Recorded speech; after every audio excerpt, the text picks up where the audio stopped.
Hello everybody, I'm Conquering History Games. Welcome back to part 2 of my Black Revolt Hold on. That was sounding weird for a second. But anyway, welcome back to part 2 of my campaign here as the Black Revolt here in Hearts of Iron 4 KX. So we're going to say we are fine the way that we are. Because I want the political power. And, oh yeah, we've got to, like, redo all these attack orders that I had said because I hit hold at the end of the last episode. So let's get going. And you know what? Actually, let's take a minute to talk about our current head here, Charles Young, head of the army. So Charles Young, the first thing I probably should point out is that he, in our own timeline, was already dead by the time you get to 1937, and he had been dead for a long time. Actually, he died in 1922. So I thought that was really weird that they had him, you know, in this mod.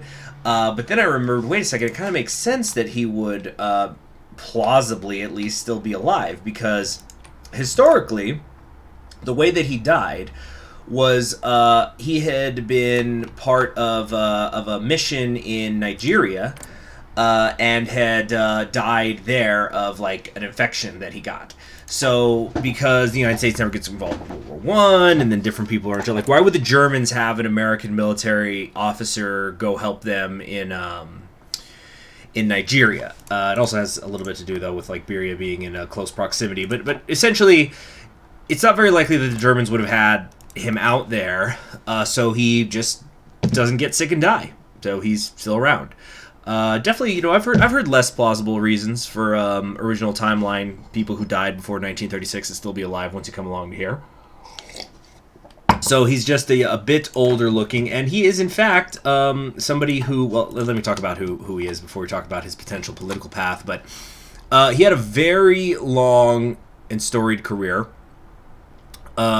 He was one of the earliest, well, hold on, let me pull him up here. Yeah, so Charles Young, actually, does it have his bio here? Maybe I can skip time. Okay, it looks like they have a placeholder for the description, so they haven't put his bio in here. But he was one of the earliest graduates, black graduates from West Point. He also was the first ever black U.S. National Park superintendent. He was the first black person in the American Army's history to reach the rank of colonel, and he was also part of the first black military attaché. Now, he served in several different conflicts, including the Spanish-American War, the Philippine Revolt, or Philippine-American War, depending on what you want to call it. He was part of the Pancho Villa expedition. He fought in World War I. He was a member, you know, he was in the Indian Wars because he had been a cavalry commander at Fort Huachuca, which is in Arizona.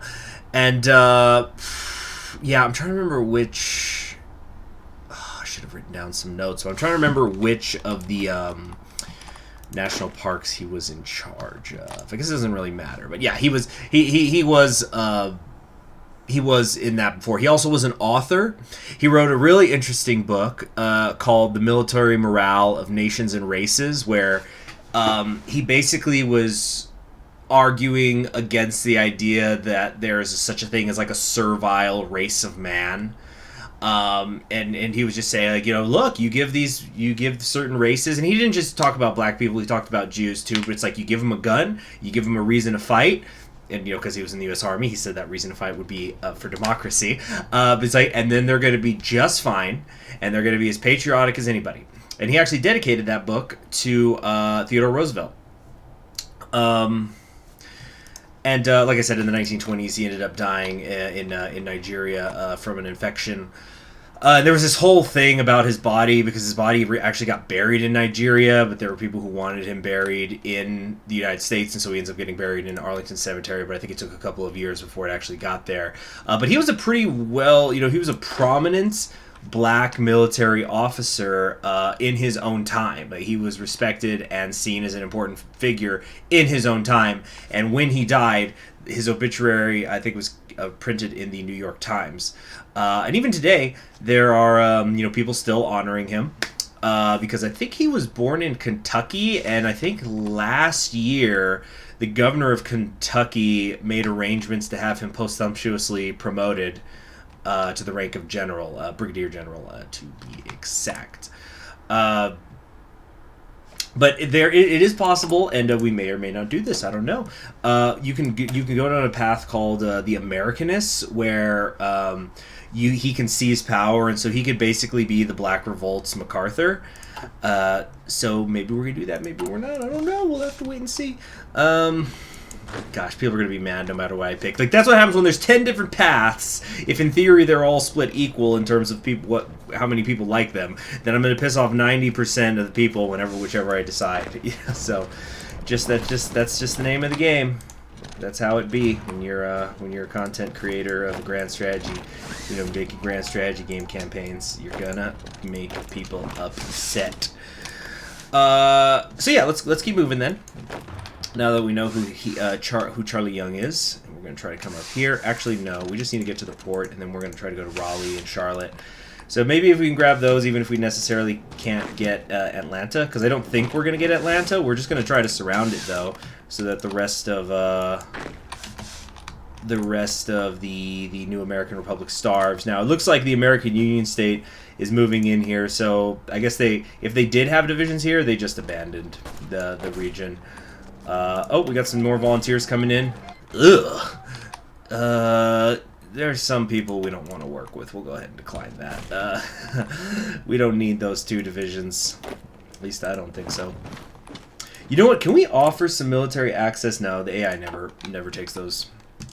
They know the offers of military access. So we have an encirclement here of nothing. Isn't that fun? We gotta change these colors. That's what I'm talking about. Much better. Hey, what's going on here? Ah, what's this? They want to provide us with guns. Now, guns I will take. Thank you very much.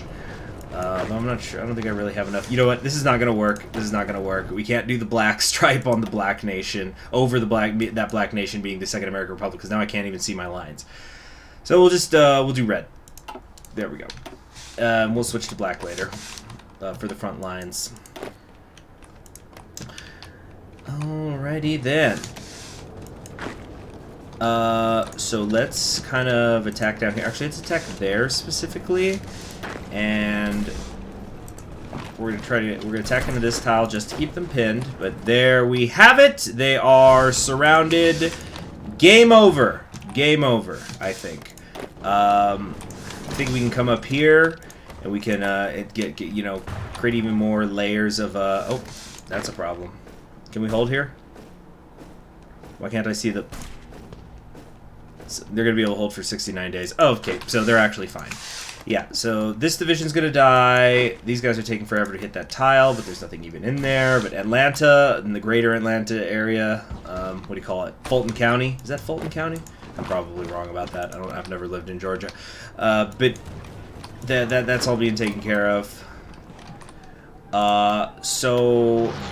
They're 80% toward capitulation. Probably if we just take Atlanta, that'd win it for us, but maybe we could just take Raleigh and Charlotte. Oh, Charlotte's only worth 1 victory point. How much is Atlanta worth? 10? We'll see. Ah! Elijah Muhammad has arrived. So now we can talk about him. A group with chapters throughout the nation, the Nation of Islam was largely based out of the north until it caught wind of the increasing instability of the Black Belt.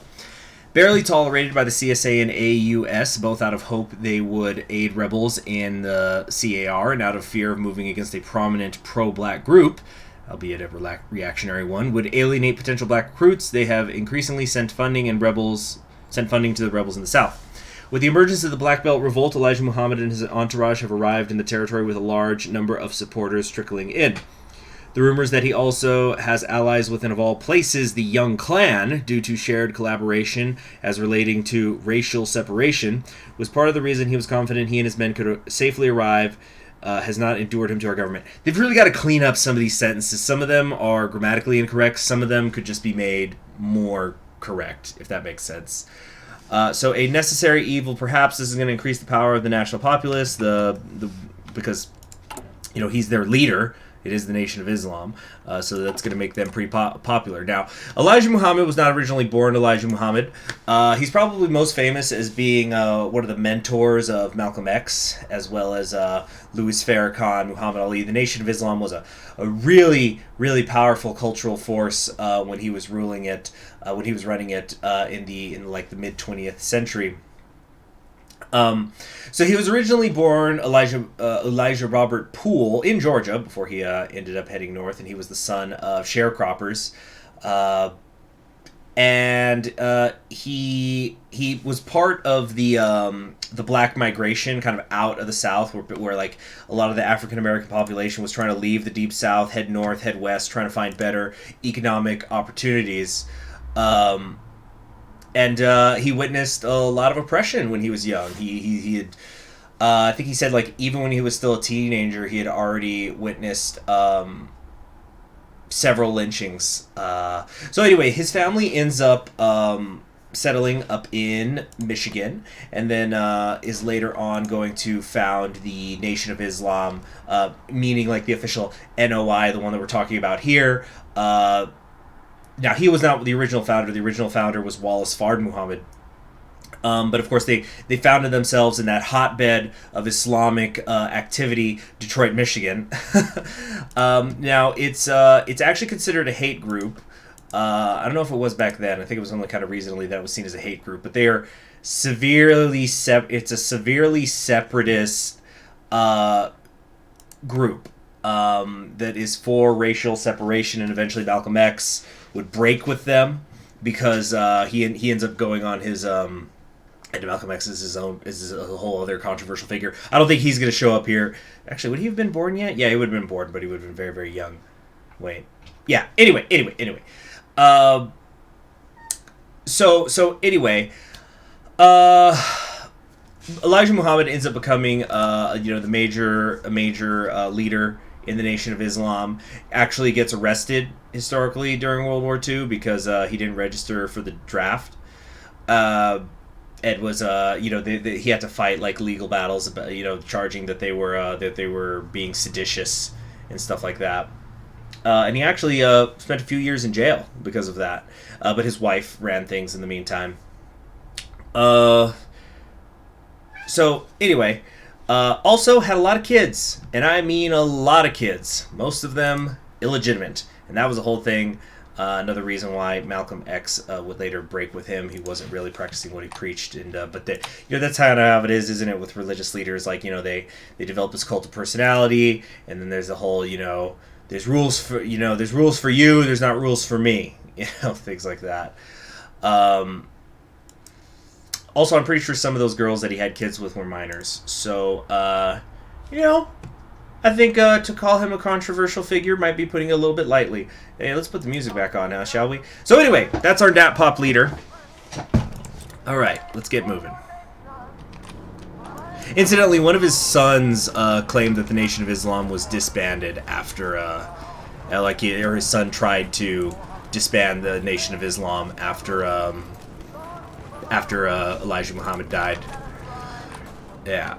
But then, Louis Farrakhan comes along, and that's a whole thing. But that's getting way out of the 1930s and 40s, which is where we're playing now. But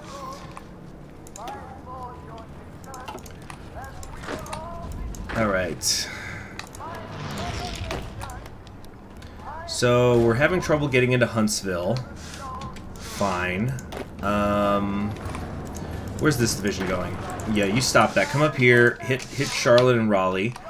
This has gone from red to yellow, so that's good. How much is Miami worth? Oh, yeah. So if we could take Miami and Raleigh, that's equivalent to if we've taken Atlanta in terms of victory points. So I actually feel pretty good that that'll be enough to capitulate. And of course, they should be the rest of the Second American Republic's army should start to suffer from attrition here soon because they don't have access to the capital. How is this still red? Less than a day? What? Hang in there. Fight for your nation. You think that these Klansmen are just going to give you your own country? Okay, what have we got here? The United States is actually going to send us some Lend-Lease. That's fascinating. Okay, well, I'll take it. Anything to... Probably because he figures, all right, we'll help the Black Revolt, they'll beat the Klansmen, and then they probably won't come after us right away. St. Nicholas Chile wants to help us out. Ooh, it is good to be a civil warring, to be... Wait a minute! I think that we have an opportunity here. Can we just walk right into Atlanta? I think, yeah, we're stopping this division. Okay, you come here and then here. We're going to try to intercept... Actually, no. This is a better idea. You, a cavalryman, attack here, and then you, the 10th Southeast Militia. I think we could just walk into Atlanta right now, which should be enough to get me the win. Hey there, Caesar. What's up? He's putting his paws up because my cat Caesar, he's actually pretty tall, or I guess long might be the more proper word. So he just put his little paws on top of my desk and kind of popped his head over. What's going on over here?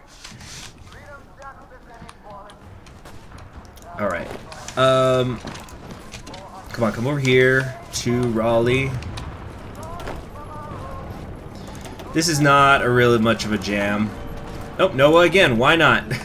Yeah, we're going to turn off the weighted shuffle here in a second. The weighted shuffle, it seems like with each country, it just kind of plays one or two songs, just cycles them. So we'll probably hear some non-Black Independence ones, but some other interesting tracks. The Fall of Atlanta.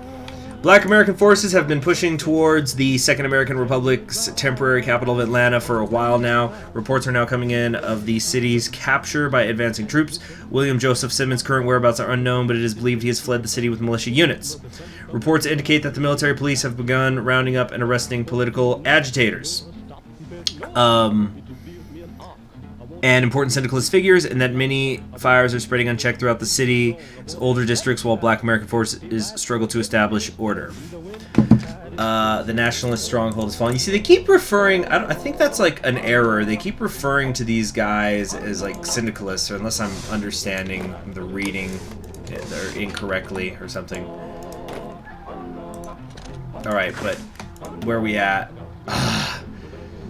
95% of the way. Okay. What were they at? 70-something? Okay, so either Miami or Atlanta falling. There goes Henry Johnson. We're going to talk about him later. He's a cool dude. So, I guess maybe now is as good a time as any, even though he's not my infantry officer. Let's talk about Jackie Robinson, or specifically... Well, we're not going to talk about him too much, though, so we can keep moving, but... This morning, I posted a picture of the Baseball Furies from the movie The Warriors. Great film, by the way, cult classic for a reason.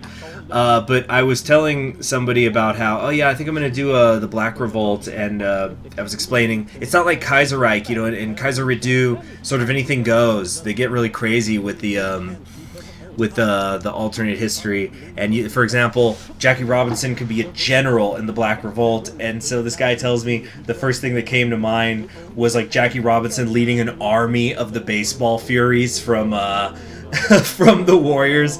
So I posted a picture of that in my community tab as the series hint. Anyway, let's see here. This division, I think, can we come here, hit the river line? I don't think we're going to have to go to Huntsville and Nashville, but let's kind of get heading that direction, I guess. But Jackie's going to be our tank commander, because I'm going to try to do some tanks. I don't know how many we'll have, but we'll try. And that unit will, of course, be called the Baseball Furies. Nationalist Campaign. The Universal Negro Improvement Association and the Nation of Islam have agreed to collaborate on what is being nicknamed a nationalist campaign, which they call a Negro Liberation Campaign, with the Moorish People's Temple, despite their previously tense relationship and competing for the support of right-wing black nationalists.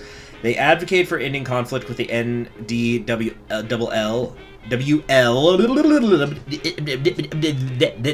That's all, folks. Anyway, stating that the liberal and syndicalist ideologies the other ideologies represent is more incongruent with the needs of the young republic than the white race nationalists whom can be convinced to stick to their territory, and that black Americans should look east, not west, for unity.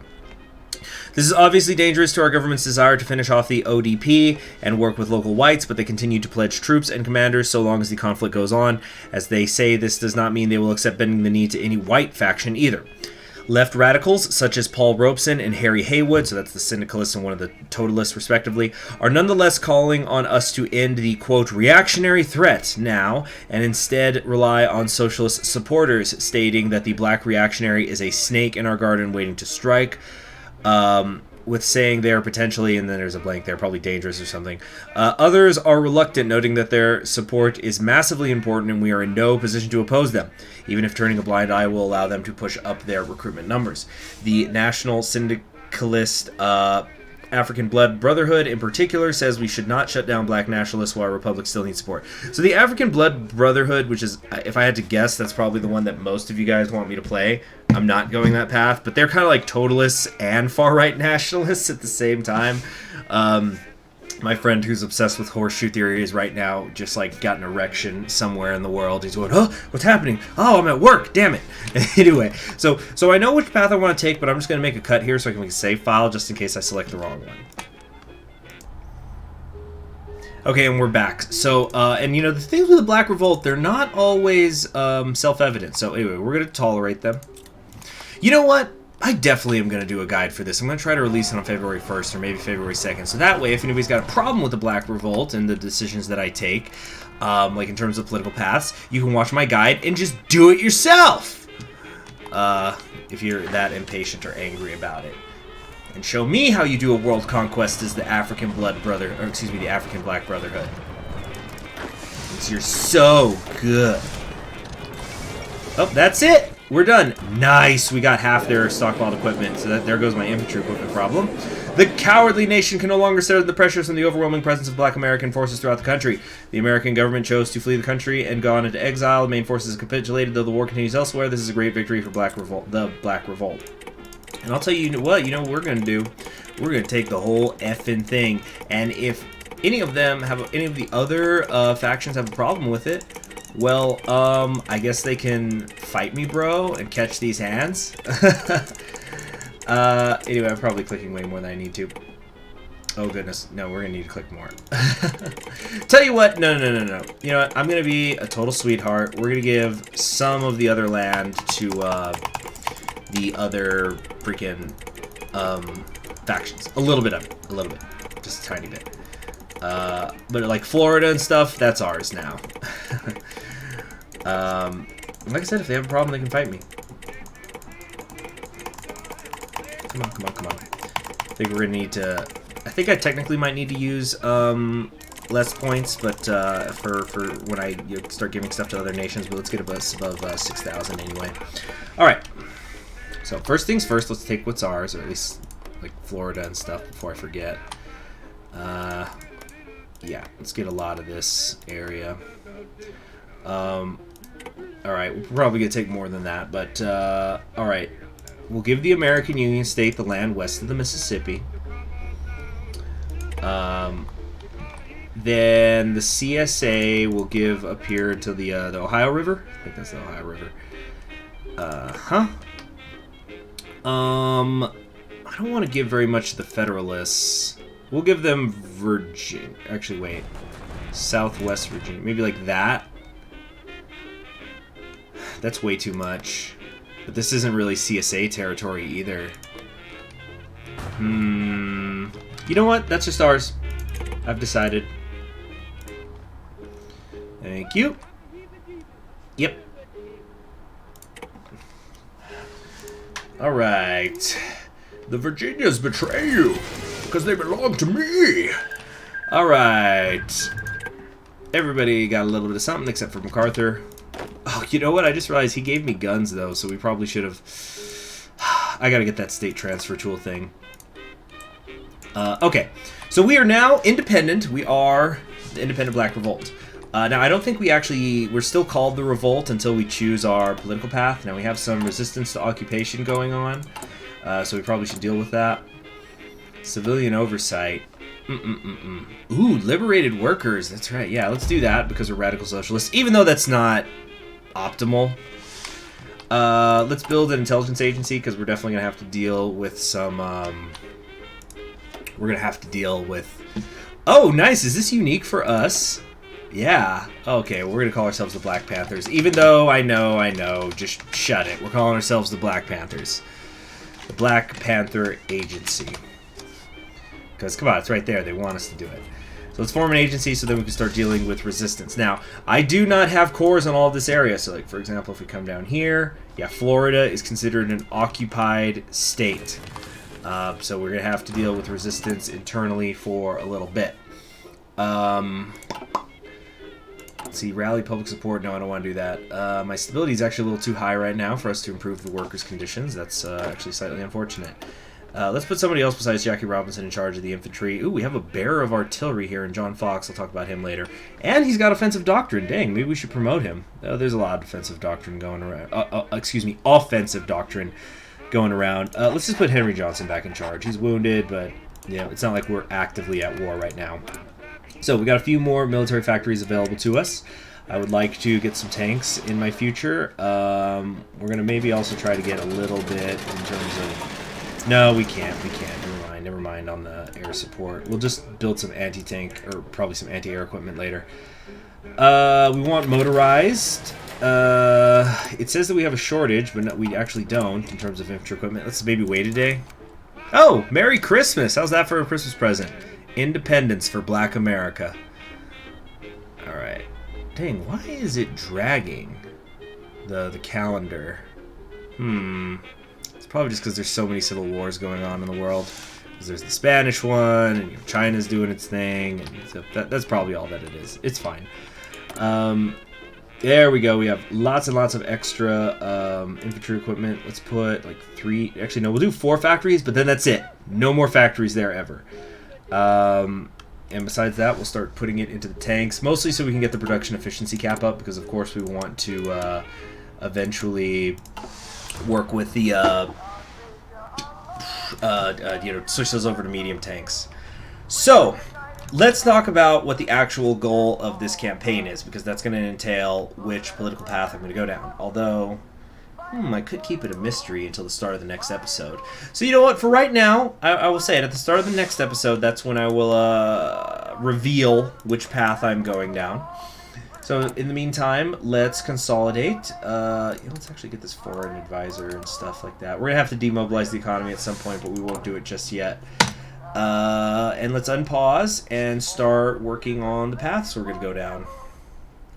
And if it turns out to be something that's going to have to definitively determine what we're going to do, then I'll actually talk about, which path we're going to take. And then promptly 90% of you will leave the series, never to return. Okay, and it's also time to take the weighted shuffle off. There we go. So now we're just straight up shuffling. So we might hear some things that don't really fit. Golden macaroni. Why is it moving so slow? Maybe if I zoom in a little. Huh. That is strange. It didn't do this in the testing. I really think it's just because there's so many freaking wars going on. Okay, here we go. March on. So I guess we'll read this and then I'll call it a day. Oh, goodness. Hold on. So far, we have simply been referred to as the Black Revolt in foreign nations and even among ourselves, as we simply refer to our state as revolters. Of course, this designation was always intended to be temporary, and with us settling on a republic, we should rename ourselves to a more proper title, so we will now be known as the Black Belt Republic. Give it a second. There we go. So, the Nationalists have decided to march on the congressional capital to show their dissatisfaction with the ongoing conflict and a call for peace and a new alliance across race nationalist lines, which they claim will end in not just black prosperity, but a black American empire, claiming that we had and have a moral obligation to accept the terms of their treaty, quote, for the sake of saving black lives, unquote. Their numbers have... Okay, clearly they thought that the war would still be going on when this event was written. Their numbers have continued to swell among those enamored with their mini provinces. Even worse, our intelligence operations tell us they have received supplies and support from sections of the ODP and Young Clan to aid them in this endeavor. The SPA and much of the military leadership are, of course, furious at this development and recommend routing them at the march, although this will be costly during a time of war. In response, General Charles Young has offered to not only end the threat at the march, but if appointed as a regent, implement policies to account for these losses and create a more battle-ready state while continuing to end the national emergency of the nationalist insurgency. So we can say we can't afford to stop them by force, which will hurt our stability. We can choose to rout them, which will help out the totalists and also hurt our stability and manpower. Or we can empower Young, in which case the Republican Army will become the ruling party, and so that's the Americans that I was talking about. It's going to increase our war support, but it will also still lose manpower. So I'm going to leave you guys on that cliffhanger. In the next episode, we are going to determine which political path it is that we are going to go down. I'm Conquering History Games, and I will see you then.